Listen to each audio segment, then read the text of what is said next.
What's up, guys? It's Bromley from Empire Barbell, and today we're going to talk about deloads. Now, real quick, go ahead and hit the like and subscribe button, hit that notification bell, put down 3 to 4 videos a week. Do not get left behind. Go ahead and get them as they come out. I appreciate everybody's support. We have been growing exponentially fast. You all have been awesome. So you keep watching, I'll keep putting out content. So the deload has become a very popular strength training buzz term. It's been around for a while, but only recently has it kind of occupied the attention of most lifters, good lifters and novice lifters alike. And there's kind of a sweet spot where the deload is recommended, where it can actually do what it's supposed to do. So we end up seeing these kind of poles that most lifters end up to, where either they don't focus on recovery enough and they're just constantly swinging for the fences and trying to force out progress, and those who overemphasize recovery and actually don't accrue enough work and fatigue before deloading. So they actually don't get much out of it. It just kind of turns into lost training weeks. So I want to talk about what it is, how it started, and then how it should be applied in your training.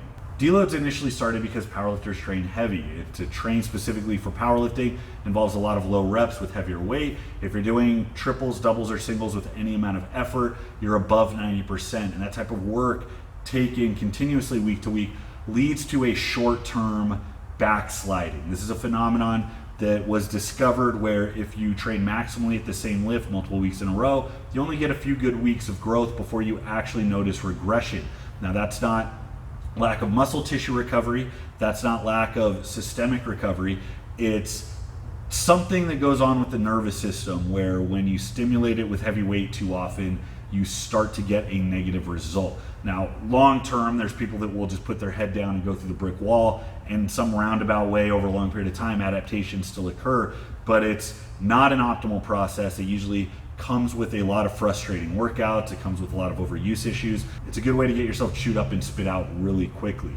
And that's evident by anybody who is a part of Bulgarian style training, who sees how absolutely devastating that was to a lot of the lifters that went through it. And it's a reason that nobody really trains that way today who's successful. So what we realize is that if all you do is put in one short break where volume and intensity drops a substantial amount for a short period of time, that allows a certain amount of recovery that allows you to pick up where you left off and continue going. Now, this is mainly true for maximal work. Now, fatigue can accrue with, say, volume, just doing a lot of work over a long period of time. And as you start to get beat up, you might similarly need a break from that stimulus.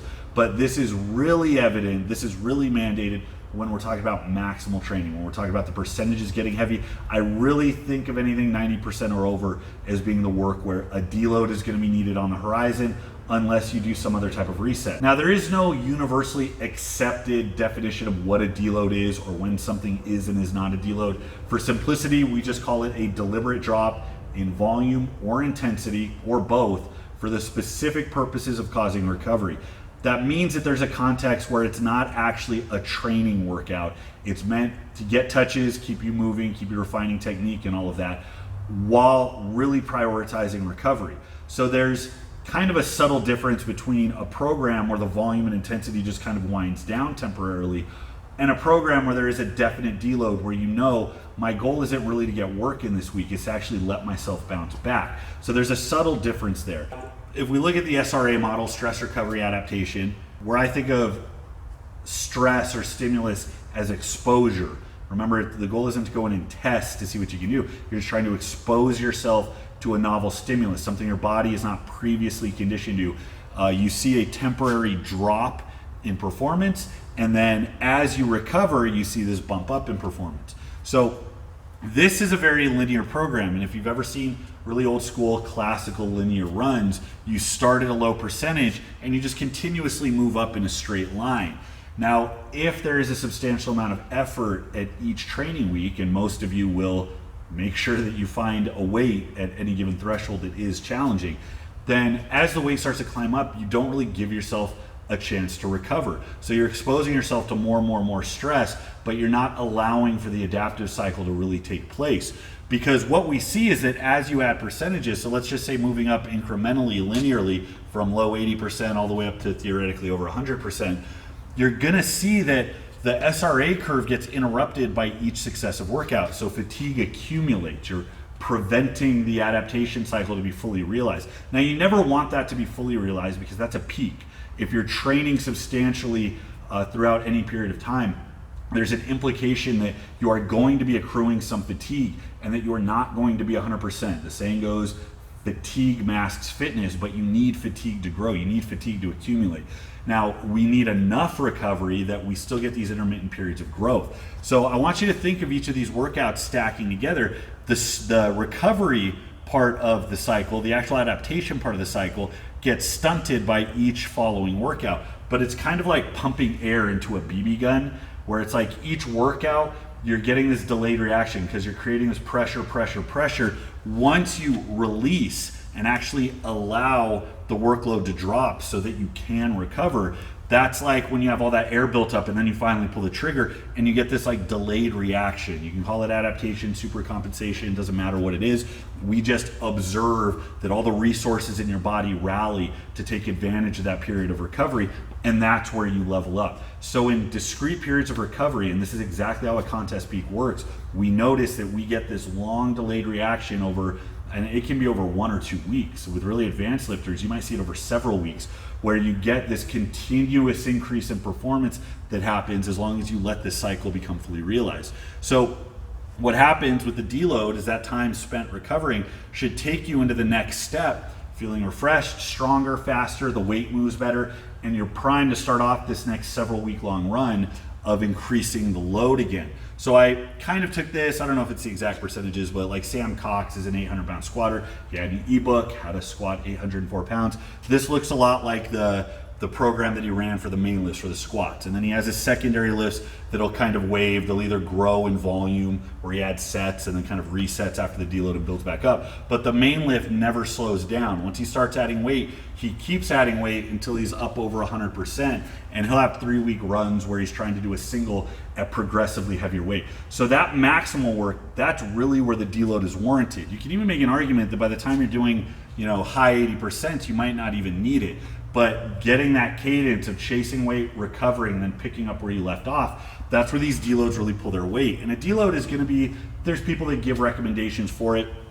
The thing is with a deload, if it's actually just a prioritized period of recovery, the less work you do, the better. By default, I'll do a deload 60, 65% for a few sets of 5. That's just an easy number I throw out. You're getting some touches, you're refining technique, but it's not stressful whatsoever. There's other aspects of recovery where training programs don't really have a deload. They just have a calculated change in volume and intensity to allow recovery. So they might build up and then they might drop back down. So the work might look more substantial, but relative to what you've been doing, the volume, the intensity, or both is down. And that is where a programmer is going to intentionally expect recovery to allow you to catch up to the weights that you're chasing and then go through another period of stress. One of the reasons I really like 3-week waves, I mean, this is kind of a 5-3-1-ish wave, if these are your top sets, 5 reps or more, 3 reps or more, 1 rep or more, and then reset, where it builds up in intensity and then drops down and rebuilds. Now, this is where we start to see the deload being like overprescribed for people, because you have novice lifters who by definition recover quicker. They don't need as much time between heavy efforts. They're at these low percentages because remember, Wendler recommends 90% of these percentages, so this is closer to 70-75%, where you build back up and you might be working hard, but you're nowhere near maximal. You're nowhere near that actual 90% threshold. And it's not a substantial amount of fatigue that accrues because, again, we're dealing with lower level lifters. So as you build up, he historically recommended a deload every 4th week. And it was just this blanket thing. The rationale being that most lifters will err on the side of working too hard, maxing too often, beating themselves up too much without taking deload seriously. So let's just put this blanket recommendation so it just becomes habit and you do it all the time. Problem is, through the first several phases of a program like this, it's really unwarranted and it just becomes a missed training opportunity, really. And that's where even Wendler went on, as I understand it, prescribed it for the first few phases of 5-3-1. He doesn't recommend a deload. He'll have you run a few phases back to back before deloading, putting it on the back end. So that brings up an important point, actually, which is that deloads are organic. They should satisfy a need. It should be not that I automatically, no matter what, deload every 4th week. It should be that, okay, I've now accrued enough training. I have increasing fatigue without any planned drop in volume or intensity. And I'm really starting to get in the weeds. As you become a better lifter, and as these numbers become more representative of these percentages, so it's no longer 90% of 85%, but when you're actually at the point where 86, 91, 96% of what a real max is, you're gonna find recovery gets a lot harder. That is where you start looking at deloads as the answer, because all you need is a short period of time to allow yourself to recover, and then you can pick up where you left off. But I like 3-week waves because, especially when you're further away from maximal work, all you have to do is just cycle back down, and that essentially does what a deload does. That essentially provides you that week of reduced effort where all you have to do is rerun the same progression, and by the 3rd week, the weight's moving a little bit better than it was before because you had those couple weeks of reduced stress to recover. So you're only looking at really one maximal, one substantial workout every 3 weeks, which is plenty of time for pretty much everybody to recover from. So when to deload? You want to deload specifically, again, light workout, not a training workout, just to get touches and allow recovery. You want to deload if you've ran multiple weeks over 90% without a volume or intensity drop planned, or multiple weeks of increasing fatigue without a volume or intensity drop planned. And this is where knowing your body comes in. The thing is with this SRA curve, I mean, think of this as if it's like just a straight linear progression, right? Imagine just increasing the percentages for so many weeks. In some sense, it's the same as just doing the same sets and reps and adding 5 pounds each week, where you're on this straight line track going up. The idea is that novices, and this is why that gets prescribed for novices, the idea is that they have these intermittent periods of recovery that actually happen faster than the time in between each workout. So you'll actually have periods where it looks like you're gonna hit a brick wall pretty soon, but you adapt and acclimate so fast that your training max kind of resets, and then it becomes relatively lower. Even though the weight is moving up in a straight line, as you grow, it becomes a relatively lower stimulus. So the cycle kind of repeats itself as you grow.